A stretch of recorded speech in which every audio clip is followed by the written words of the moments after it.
माता सबरी की कथा। बात भगवान राम के जन्म से पहले की है, जब भील आदिवासी कबीले की मुखिया आज के घर बेटी पैदा हुई थी। उसका एक नाम श्रमना और दूसरा नाम सबरी रखा गया। सबरी की माँ इंदुमती उसे खूब प्यार करती थी। बचपन से ही सबरी पशु पक्षियों की भाषा समझकर उनसे बातें करती और जब सबरी की माँ उसे देखती तो कुछ समझ नहीं पाती थी।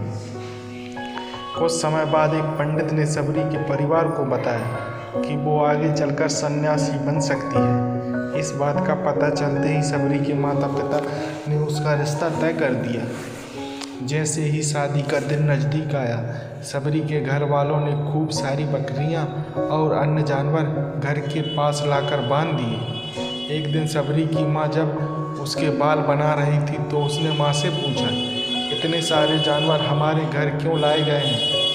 माँ ने जवाब दिया, बेटी तुम्हारा विवाह होने वाला है, इसलिए हम लोगों ने इनका इंतजाम बलि के लिए किया है। तुम्हारी शादी के दिन ही बलि प्रथा होगी और फिर इनसे स्वादिष्ट भोजन बनकर सबको परोसा जाएगा।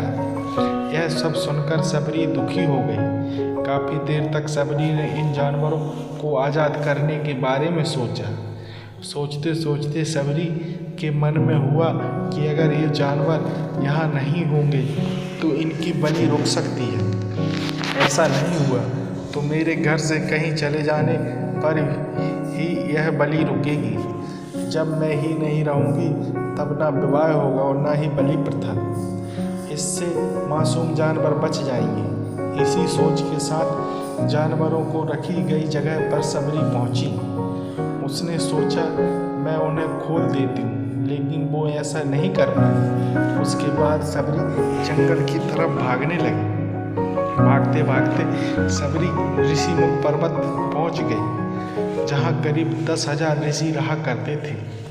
सबरी को लगा कि वो भी इसी जंगल में किसी तरह ऋषि मुनियों की सेवा करके अपना जीवन जी लेगी। वो चुपचाप उसी जंगल में एक हिस्से में किसी तरह से रहने लगी। सबरी रोजाना ऋषि मुनियों की झोपड़ी के आगे झाड़ू लगाती और हवन के लिए लकड़ियां भी लाकर रख देती। ऋषि मुनियों को समझ नहीं आ रहा था कि जंगल में उनके काम अपने आप कैसे हो रहे हैं। एक दिन सबरी को किसी ऋषि ने देख लिया। उसे देखते ही उसका परिचय पूछा। जैसे ही सबरी ने बताया कि वो भील आदिवासी परिवार से संबंध रखती है तो उसे ऋषियों ने खूब डांट लगाई। सबरी को इस बात का बिल्कुल भी पता नहीं था कि उसकी जाति छोटी है और उसे ऋषियों द्वारा जाति की बजाय अपमान सहन करना पड़ेगा।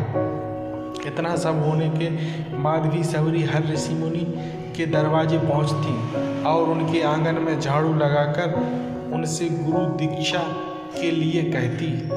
हर कोई सबरी को उसकी जाति की वजह से अपने आश्रम से भगा देता था। ऐसा होते होते काफ़ी समय बीत गया। उसके बाद सबरी मतंग ऋषि की कुटिया में पहुंची। वहां पहुंचकर मतंग ऋषि को सबरी ने बताया कि वो उनसे गुरु दीक्षा लेना चाहती है। उन्होंने खुशी खुशी उसे अपने गुरुकुल में रहने दिया और भगवान से जुड़ा ज्ञान देते रहे। सबरी ने भी अपने गुरु मतंग की सेवा करने में कोई कसर नहीं छोड़ी। वो गुरुकुल के भी सारे काम करती थी। सबरी ने खुश होकर मतंग ऋषि ने उसे बेटी मान लिया था। समय के साथ मतंग ऋषि का शरीर बूढ़ा हो गया था।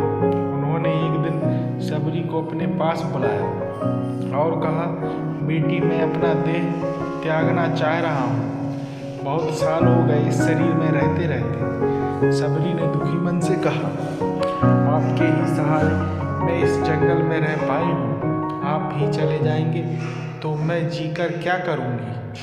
आप अपने संग मुझे भी ले चलिए, मैं भी देह त्याग दूँगी। मतंग ऋषि ने जवाब दिया, बेटी तुम्हें चिंता करने की ज़रूरत नहीं है। राम तुम्हारी चिंता करेंगे और ध्यान भी रखेंगे।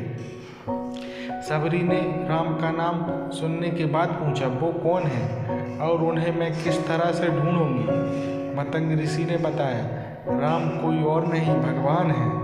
वो तुम्हें सारे अच्छे कर्मों का फल देंगे। तुम्हें उन्हें ढूंढने की कोई ज़रूरत नहीं है। वो एक दिन खुद तुम्हें खोजते हुए इस कुटिया में आएंगे और तुम्हें उनके हाथों ही मोक्ष मिलेगा। तब तक तुम इसी आश्रम में रहो। इतना कहते ही मतंग ऋषि ने अपना शरीर त्याग दिया। सबरी के मन में मतंग ऋषि के जाने के बाद से एक ही बात थी कि भगवान राम स्वयं उससे मिलने आएंगे। वो रोज़ भगवान राम से मिलने के लिए बाग से अच्छे अच्छे फूल लाकर पूरा आश्रम सजाती और भगवान के लिए बेर तोड़कर लाती। भगवान के लिए बेर चुनते हुए सबरी उन्हें चख लेती थी ताकि भगवान वो सिर्फ मीठे बेर ही दे।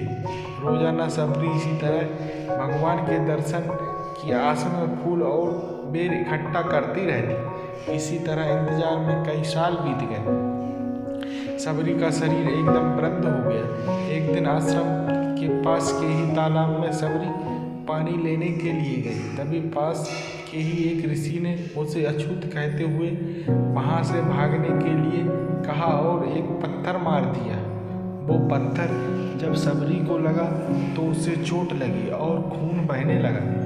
बहते हुए खून की एक बूंद उसी तालाब के पानी में गिर गई। तभी पूरा तालाब का पानी खून में बदल गया। ये सब होता देखकर ऋषि ने सबरी को ही डांटा और कहा कि पापिनी, तुम्हारी वजह से पूरा पानी खराब हो गया। रोज ऋषि उस पानी को साफ करने के लिए अपनी कई तरह की विद्याओं का इस्तेमाल करते। कई सारे जतन करने के बाद भी कुछ नहीं हुआ। फिर उन्होंने गंगा जैसी कई पवित्र नदियों का जल भी उस तालाब में डाला, फिर भी तालाब का पानी साफ नहीं हो पाया और वो खून जैसा ही रहा। कई सालों तक तालाब के पानी को साफ करने की कोशिश के बाद भी कुछ काम नहीं आया तो ऋषि ने थककर सब कुछ छोड़ दिया। इस घटना के कई सालों के बाद भगवान राम अपनी पत्नी सीता के हरण के बाद उन्हें ढूंढते हुए उसी तालाब के पास पहुँचे। ऋषि मुनियों ने उन्हें पहचान लिया।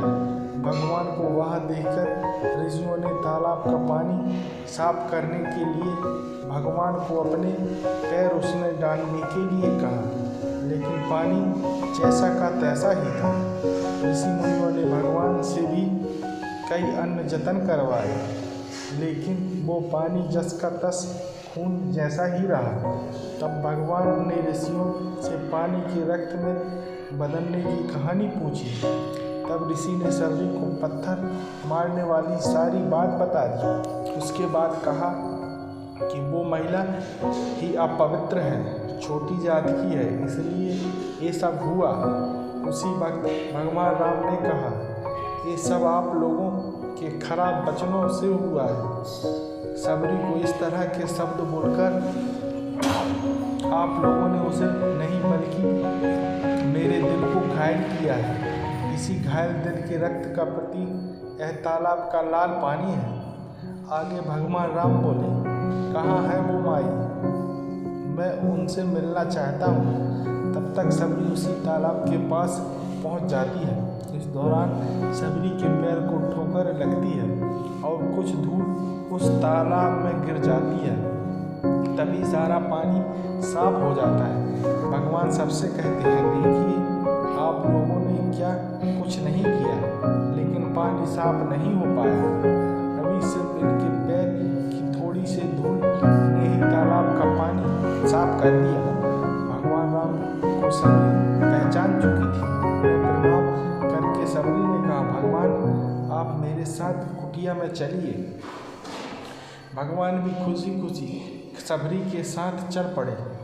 फूलों से सबरी ने भगवान राम का स्वागत किया।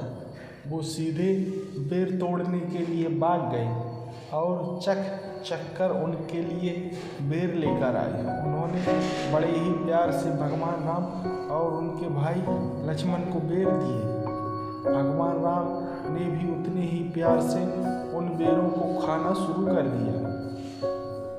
तभी बेर देखकर उनके मुंह बनाते हुए लक्ष्मण ने कहा, भैया ये बेर झूठे हैं, इन्हें आप कैसे खा सकते हैं? भगवान ने जवाब दिया, लक्ष्मण, ये झूठे नहीं बल्कि बहुत मीठे हैं। सबरी माई हम सबके लिए ये बहुत प्यार से तोड़कर लाई है। इतना कहकर भगवान राम प्यार से उन बेर को खाने लगे। भगवान के जाते हुए सबरी माई ने कहा, आप मुझे जो चाहें वो मांग सकती हैं। सबरी ने उन्हें कहा, मतंग ऋषि के कहने पर मैं आज तक सिर्फ आपके दर्शन के लिए ही जी रही थी।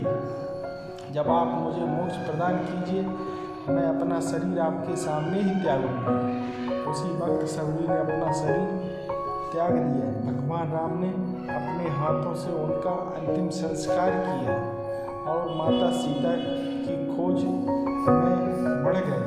इस तरह से मतंग ऋषि की बात सच साबित हुई और सबरी को भगवान राम के दर्शन भी हुए। तभी से भगवान राम को सबरी के राम भी कहा जाने लगा। जय श्री राम।